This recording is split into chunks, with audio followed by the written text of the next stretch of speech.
a green screen!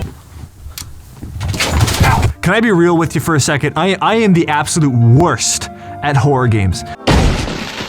Oh, no. I hate this channel. I plug my ears and close my eyes every time I think a jump scare is coming. I'm a complete little b****.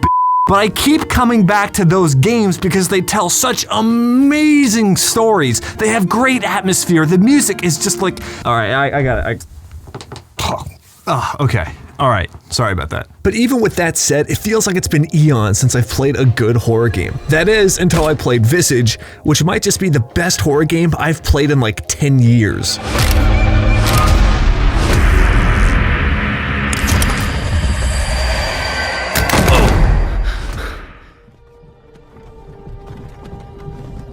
Finally awake.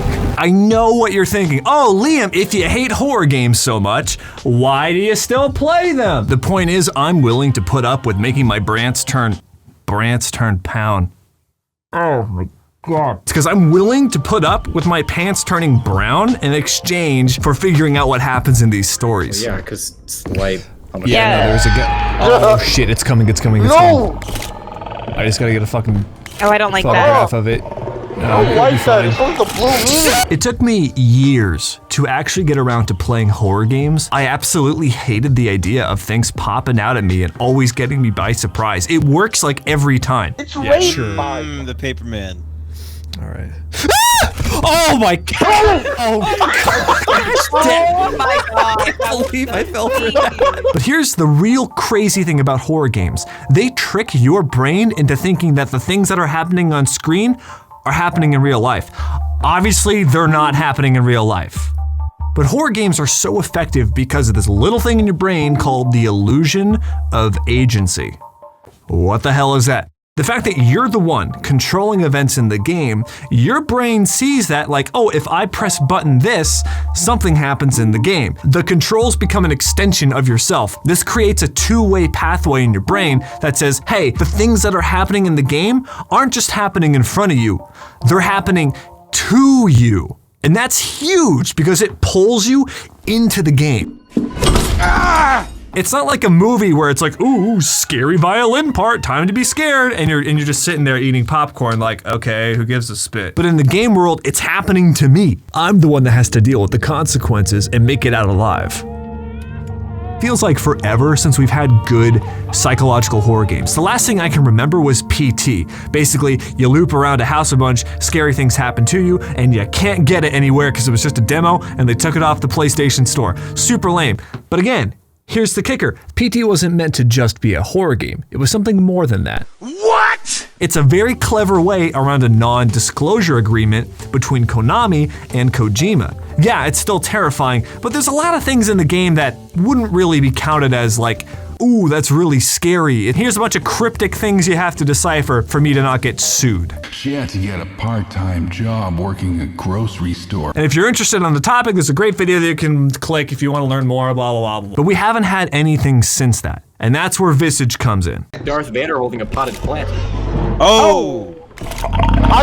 Nick.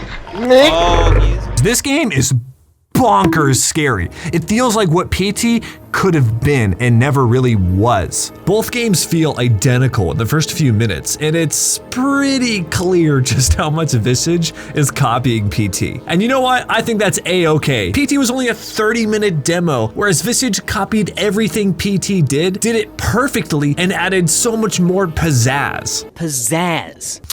And if you're still watching the video, I'd like to ask you to subscribe to the channel. It really helps me out, and I love making good videos for you guys. Also, if you don't subscribe, I'm gonna play the worst jump scare I found while doing the playthrough of this game. So you're gonna wish you hit that button. You better click it. Oh, you did. Awesome. Great. Cool. We're good. What makes Visage work so incredibly well is the house that you're in the entire time. There's some key features that make this house so well developed. Photorealism is the game, and you can tell every square inch of this place has been handcrafted to a T. From real life photographs, messy living conditions, and loving touches of a lived-in home. So far. Oh my God, we're dead. Oh, Oh, fuck. oh, it's precious. I'm gonna save that wall forever. Everything seems and feels familiar, yet oh so wrong. Being in this house is like being at school during the day versus being at school at night, or a bustling train station versus the subway at 3 a.m.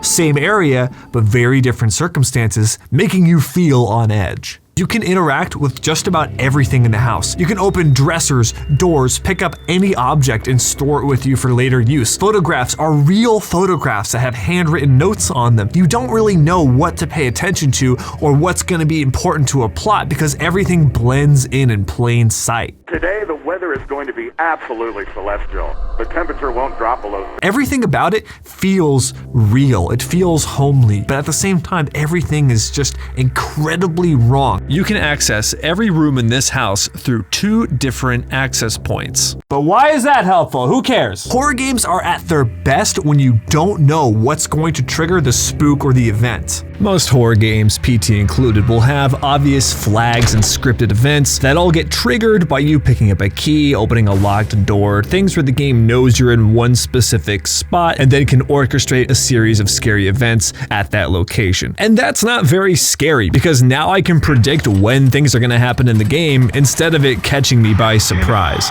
But if I can go to any location in this house and not know where the flags are, well, now I'm completely disarmed in predicting when these events are going to happen. So I'm going to be on my toes 24/7.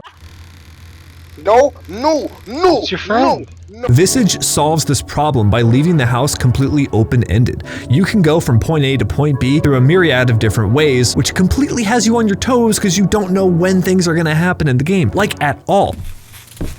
I hear it. I don't like it. I hear it. What is that? It's Big Chungus. What is that? But the house is only part of the equation here. The other side of the coin here is that this game features a sanity meter. What the heck is a sanity meter? The more you stay in the light, the better your sanity is, and things continue as normal. But spend too much time in the darkness or witness paranormal activities, and your sanity begins to rapidly drop. This is important because this manifests itself.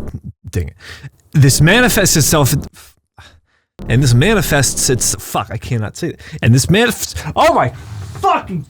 As your sanity lowers, more paranormal activities and monsters show up, which can lead to inevitable game overs. It's crucial to keep tabs on your mental well-being, as there will be times you have to solve puzzles in complete darkness. It's not looking good for the home team. We're down by 7. Things are looking real bad. 20 seconds left on the clock. Sanity meters are it's such a great concept because they keep you in the literal light while keeping you in the figurative dark. The game knows that the more time you spend observing the horrors in the game, the more desensitized you come to the whole notion. But if the game says, hey, the more you look at this scary thing, the more other scary things are gonna happen, it incentivizes you to stay the hell away from the scary bits. It keeps you, the player, in a more fragile state because you're scared of getting scared. Rightfully so, because no one wants to get scared. Your sanity.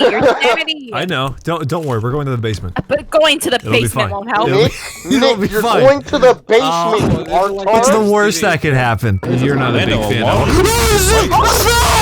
The game will give you items to pick up throughout the house, like lighters and candles to light your way, although they don't raise your sanity, so you're still at risk of losing your sanity if you just use your lighter all the time. And it can run out, so you gotta constantly refill it with other lighters. No way. Oh. No. Oh, shit. Man, fuck this game. Oh my. There was a lot of clever thought that went in behind the actual puzzles of the game, which I really appreciate because it adds something more than just horror. You actually have to solve and think critically while at the same time manage your own emotions in the game. I will say the dumbest thing about this game are the controls. Oh my god, it's the clunkiest thing in the world. And not just for the keyboard mouse, it's even worse on a controller. There's so many modifiers by like holding down it. It's stupid. Another thing this game just absolutely nails is the sound design. Oh, that's also a valid point. Oh my god! The sounds in this game will just make your skin crawl.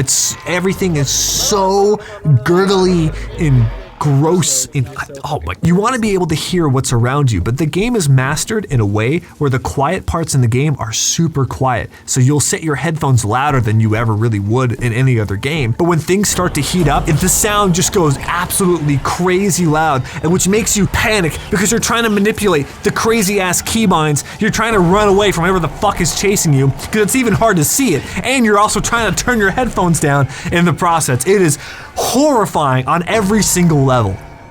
As it stands currently, there are 2 chapters in the game. There's Lucy's chapter and there's Dolores' chapter. Lucy's chapter is more focused on just like straight horror. There's not as much problem solving, but it's just more terrifying in general. And then there's Dolores' chapter, which I think is a bit more story rich. There's way more puzzles. I think this one's a little more fleshed out. It feels much more in tune with what's going on in Silent Hill, a more overarching, branching story that has plot twists back and forth.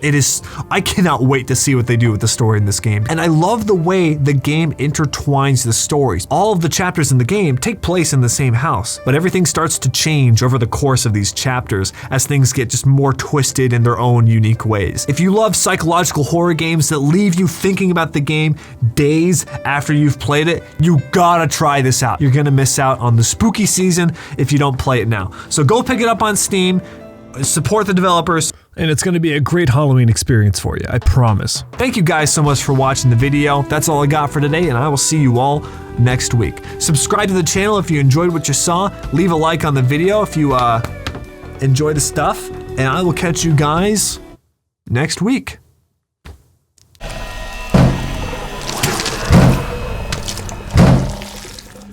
I gotta say, that was a really jaw-dropping moment. I fucking hate you, Benny. Oh no!